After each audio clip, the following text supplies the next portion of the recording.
Sean todos ustedes muy bienvenidos. Mi nombre es Boris Palmadías. Estoy nuevamente con ustedes compartiendo una segunda clase de poesía con el fin de poder seguir educándonos mutuamente en este hermoso y bello arte. Esta es nuestra segunda clase. Recordar que estas clases interactivas, estas clases virtuales son o forman parte de la acción educativa de nuestro proyecto mundial de intervención poética. ¿Qué es lo que buscamos nosotros? Tratar de acercar un poco más la poesía hacia la gente mediante también la educación. Muy bien, estamos subiendo este segundo video, esta segunda clase, con el fin de hablar un poquito acerca de la poesía y las figuras retóricas. Así que le invito a que me puedan acompañar a esta nueva clase. Muy bien, bienvenidos a nuestra clase número 2. En esta ocasión charlaremos sobre la poesía en relación a las distintas figuras de la retórica. Como ustedes saben, esta acción educativa es parte de las acciones del Proyecto Mundial de Intervención Poética.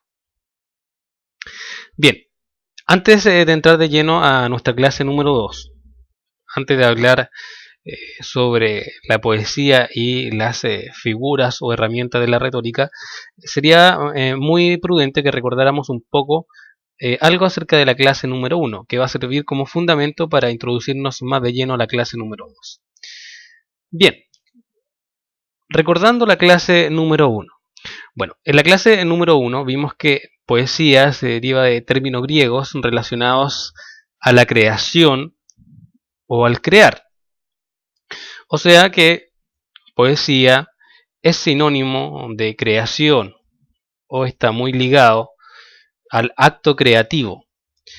En la antigua Grecia se usaba el término poiesis para referirse a la creación de un elemento totalmente nuevo. Este término poiesis hacía referencia a la producción de un elemento inexistente en el ámbito de la creación artística artesana. Cuando nosotros relacionamos este término poiesis a lo que es literatura, hablamos de la creación literaria. Ahora bien, también en la clase 1 pudimos profundizar un poquito más en este término que es tan importante en poesía, el término crear o creación. Y vimos que crear es la producción de algo nuevo, un elemento, un concepto, una realidad nueva, una realidad totalmente nueva que antes no existía. También pudimos hablar acerca de dos elementos que eran esenciales o elementales para la creación poética. Entre estos dos elementos encontrábamos al lenguaje poético y también sumaba a esto un estado de supersensibilidad poética. Muy bien, vamos a hablar un poquito con respecto al lenguaje poético, aunque ya en la clase número 1 pudimos analizar las similitudes con el lenguaje habitual y también eh, la diferencia que existen entre el lenguaje habitual y el lenguaje poético. Muy bien, el lenguaje poético se distingue del lenguaje habitual en su objetivo y en su forma, como ya habíamos analizado anteriormente. El lenguaje poético resulta mucho más profundo y especializado en la transmisión de emociones mediante imágenes o elaboraciones sintácticas. Para conseguir esta finalidad, utiliza de las figuras literarias o retóricas. En esta clase vamos a ahondar un poquito más en el análisis de las figuras retóricas, en lo que tiene que ver al lenguaje poético, ya que en el lenguaje poético utilizamos mucho, nosotros los poetas, estas figuras literarias o figuras retóricas para poder transmitir emociones mediante imágenes o elaboraciones sintácticas. Esto de la sintaxis lo vamos a analizar de inmediato.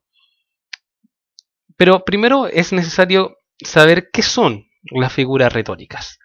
Pues bien, las figuras retóricas son palabras o modificaciones de la sintaxis. Estas modificaciones se utilizan con la finalidad o el fin de brindar mayor énfasis o realce a una idea o un sentimiento. Las figuras retóricas, entonces, son palabras o modificaciones a la sintaxis Ahora bien, ¿qué es la sintaxis? La sintaxis, de forma sencilla, si lo explicamos de forma sencilla, podríamos decir que es el estudio de las formas en que se combinan las palabras en el lenguaje. Las figuras retóricas son modificaciones a estas formas en que se combinan las palabras, ¿ya? A esta, a esta combinación habitual que se hace de las palabras en el lenguaje normal. Las figuras retóricas combinan las palabras o modifican estas combinaciones para brindar un mayor énfasis o realce a una idea o a un sentimiento que nosotros deseemos expresar. En sí, estas figuras retóricas, que son aproximadamente 200, son muchas y muy variadas, buscan cambiar el orden, la forma en que el lenguaje habitual presenta o combina las palabras para transmitir información. En la clase pasada analizábamos que el lenguaje habitual buscaba la transmisión de información de una forma clara y sencilla, lo más fluida posible. Buscaba también la descripción de nuestro entorno, buscaba la relación con el entorno. Sin embargo, el lenguaje poético busca la expresión, la transmisión de emociones o la perspectiva propia del poeta en cuanto a la existencia. Y para dar mayor énfasis o realce a esta perspectiva, a esta idea propia del poeta, en poesía se utilizan las figuras retóricas, que combinan de una forma diferente las palabras para darle un mayor realce o un mayor énfasis, una mayor fuerza a lo que nosotros deseamos decir. Como le manifesté, existen muchas figuras retóricas, muchas, más de 2 centenares de ellas, y muy variadas cada una en su uso y utilización. Sin embargo, vamos a analizar ahora las figuras retóricas más comunes en la poesía, y son estas las que nosotros más conocemos habitualmente, ya que se nos enseñan desde pequeño en las escuelas o en los colegios. Muy bien, tenemos primero la metáfora, que consiste en expresar mediante una palabra o frase un significado distinto al literal. Es un poco complejo manifestar qué es realmente la metáfora. Quise expresarlo acá de manera sencilla y manifesté que la metáfora es expresar mediante una palabra o frase un sentido distinto al literal. Tratar de decir una cosa distinta al plano literal. Expresar, trascender el plano literal. Vamos a ver ejemplos para cada una de estas figuras retóricas. Pero la metáfora es desear decir algo más que lo inmediato, algo más que lo literal. Trascender, trascender el significado de una situación, de una idea, mediante una imagen, la creación de una imagen mental. Quizás resulta un poco complejo la definición de metáfora, pero de manera sencilla podríamos decir que es la creación de una imagen mental que va mucho más allá de lo literal. Vamos a analizar un ejemplo de las 4 figuras retóricas más comunes en poesía a continuación. Aparte de la metáfora, tenemos también la comparación, que consiste en establecer relaciones entre dos conceptos distintos. En comparación o en símil, como también se llama dentro del listado de figuras retóricas, la comparación o la símil busca establecer relaciones entre dos elementos distintos, y utilizamos siempre la palabra como. Es fundamental en la comparación. También tenemos la personificación, que consiste en atribuir cualidades de seres humanos a elementos inanimados. Como muy bien su nombre dice, personificación es atribuir cualidades de personas a elementos inanimados. Y por último, también quise agregar en esta lista de figuras retóricas más comunes en poesía a la hipérbole, que es una figura retórica que busca exagerar un elemento de la realidad. Veámoslo esto de forma más más ejemplificadora en estos ejemplos que he podido presentar. Un texto poético tiene muchas manifestaciones de figuras de la retórica. Podemos hallar un sinnúmero de ejemplos en una poesía. Podemos hallar mucha metáfora, mucha comparación, mucha personificación, mucha hipérbole y muchas otras figuras literarias, pero nosotros no hemos centrado en estas cuatro que son algunas de las más comunes. Acá tenemos ejemplos de cada una de ellas. Tenemos, por ejemplo, un ejemplo de metáfora. En estos dos versos, al decir, tus ojos son dos pozos de aguas íntimas, se hace una relación totalmente directa ya entre un elemento literal como los ojos, al cual se le da una significancia no literal, más trascendental, ya al decir que los ojos son dos pozos de aguas íntimas. Por ello resaltamos la palabra son. Un ejemplo de comparación. Tu cabello es como un bosque bailando al viento.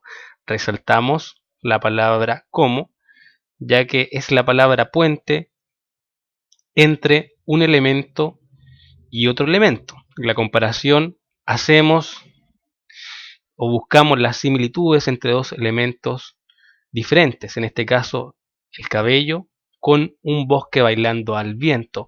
Podemos hacer una comparación, ya que ver el cabello de una dama flotando, bailando al viento, también puede asemejarse o puede ser parecido a un bosque, ya que hace bailar sus copas, sus hojas o su rama también al son del viento. La comparación es una herramienta, una figura retórica fácil, muy sencilla de comprender y utilizar. La personificación. Un ejemplo de esta es, por ejemplo, decir, mis árboles corren por tu espalda. Subrayamos o recalcamos el verbo correr o corren, la palabra corren, para manifestar que esa es la cualidad o la característica de una persona o de un ser humano que se le brinda a un elemento que no lo hace. En la realidad, un árbol no corre. Sin embargo, mediante la personificación dotamos a este elemento, al árbol, de una atribución, una característica humana, como es correr. Mis árboles corren por tu espalda. Y por último tenemos un ejemplo de hipérbole en estos dos versos que dicen así: te cantaré 1000 veces en un minuto. Hablábamos que la hipérbole es una exageración de una situación o de una realidad. En este caso estamos exagerando la cantidad de veces que nosotros vamos a cantarle a nuestra amada en un solo minuto. Subrayamos y destacamos la cantidad exagerada de veces, en este caso 1000 veces, que lo vamos a hacer en un breve lapso de tiempo. Es un claro ejemplo de hipérbole. También podemos encontrar, y se me viene a la mente, la hipérbole que utilizó Jesús cuando manifestó a sus discípulos que no se fijaran en la paja del ojo ajeno cuando ellos mismos tenían una viga en su propio ojo. También tenemos un ejemplo de hipérbole en esa manifestación de Jesucristo. Podemos encontrar hipérboles, podemos encontrar comparaciones, podemos encontrar metáforas, personificaciones en distintos textos. Las figuras retóricas no son de uso exclusivo de la poesía. Podemos encontrar figuras retóricas en discursos, en cartas, en expresiones de oratoria, etcétera, etcétera, en cualquier tipo de texto informativo, textos de instrucciones, ya instructivos, etcétera, etcétera. Las figuras literarias no son esencialmente un uso privado de la poesía. Esto es importante analizarlo en esta circunferencia: poesías y figuras retóricas.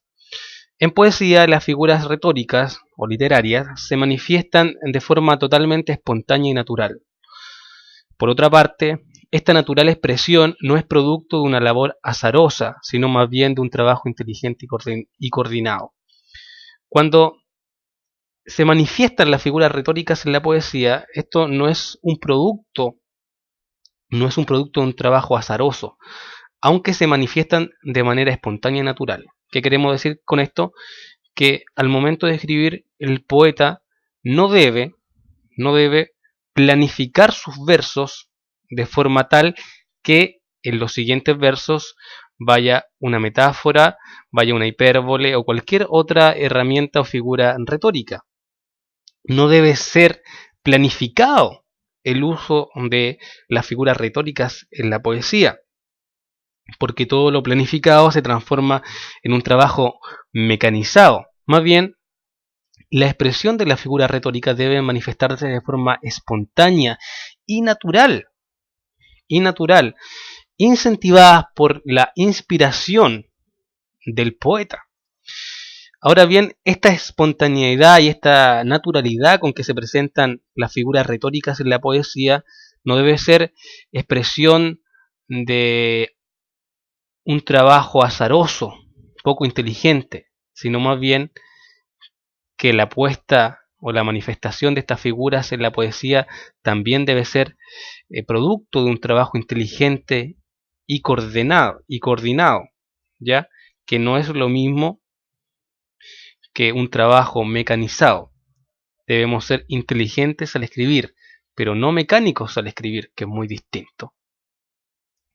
Por eso quise integrar también esta nueva figura, este nuevo gráfico en esta clase, para hablar un poquito acerca de la importancia de las figuras retóricas en poesía, ya que he escuchado que el alma de la poesía son las figuras retóricas, o son la utilización de estas figuras. Muchos poetas o aprendices de poesía dicen que sin las figuras retóricas la poesía no sería absolutamente nada, sería prácticamente algo superficial, como el lenguaje habitual.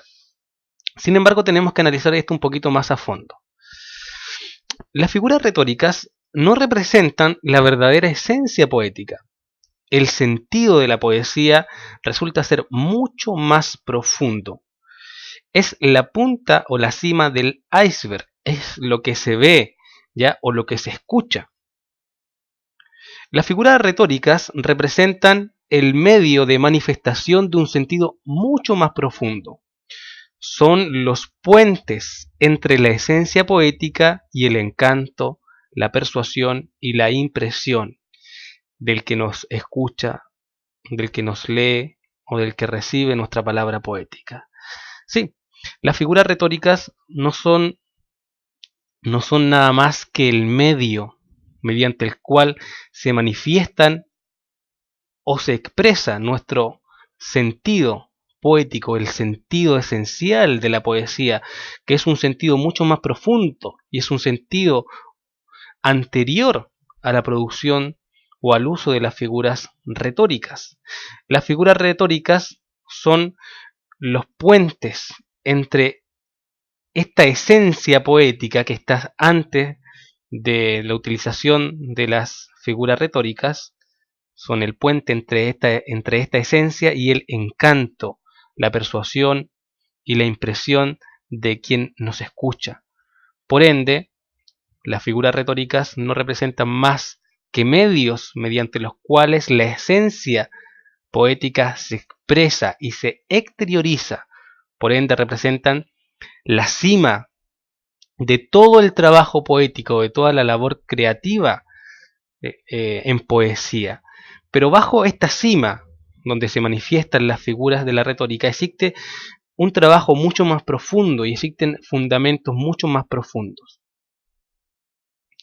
La poesía tiene una profundidad mayor, que no necesariamente está expresada mediante las figuras retóricas. Tras y bajo la figura de la retórica, está dispuesta como fundamento la verdadera esencia poética, que es el sentido, la perspectiva y la finalidad que el poeta desea brindar a su obra. Lo realmente importante en poesía es el sentido, la perspectiva y la finalidad o el fin que el poeta desea brindar a su obra. De acuerdo a este sentido, de acuerdo a esta perspectiva y finalidad, nosotros utilizaremos las figuras retóricas más adecuadas. Las figuras retóricas dependen del sentido esencial de nuestra poesía, de la finalidad de nuestra poesía, de nuestra obra. No es al revés. La poesía en sí, la esencia poética, no depende de las figuras retóricas. Totalmente contrario a ello, las figuras retóricas están en subordinación del sentido, de la perspectiva y de la finalidad de la obra poética. Este sentido esencial de la poesía es un producto de una labor creativa intensa entre el intelecto y la emoción, cosa que analizaremos más adelante. Es importante recalcar esto, aclarar esto, porque las figuras de la retórica no son la esencia de la poesía, sino que son los medios que utiliza la poesía para llegar de forma más adecuada, ya con más énfasis y más pericia al receptor de la poesía. La esencia de la poesía es el sentido o la finalidad que quiere dar el poeta a su obra. Muy bien, esperamos que esta charla haya sido muy amable para ustedes, haya sido de provecho. Pueden comentar en nuestro canal de YouTube. Saben también que este video va a estar dispuesto e integrado en nuestro blog www.proyectomic.blogspot.com, así que ahí pueden hacer sus comentarios, pueden descargar el video, compartirlo, etcétera, etcétera. Nos reencontramos nuevamente la próxima semana o en unos próximos días más con un tercer video, una tercera clase. Esperamos que le haya servido. Pueden comentar, hacer sus preguntas y que esto sirva como retroalimentación, un trabajo compartido entre ustedes y nosotros, porque también nosotros aprendemos mediante las preguntas que hacen ustedes. Un gusto para mí haber compartido nuevamente un poquito de nuestro tiempo con ustedes. Espero que le haya quedado un poquito más claro esto de las figuras retóricas y la relación que tienen con la poesía. Nos reencontramos en una próxima clase. Mi nombre es Boris Palmadillas y fue un gusto haber compartido con ustedes. Hasta luego.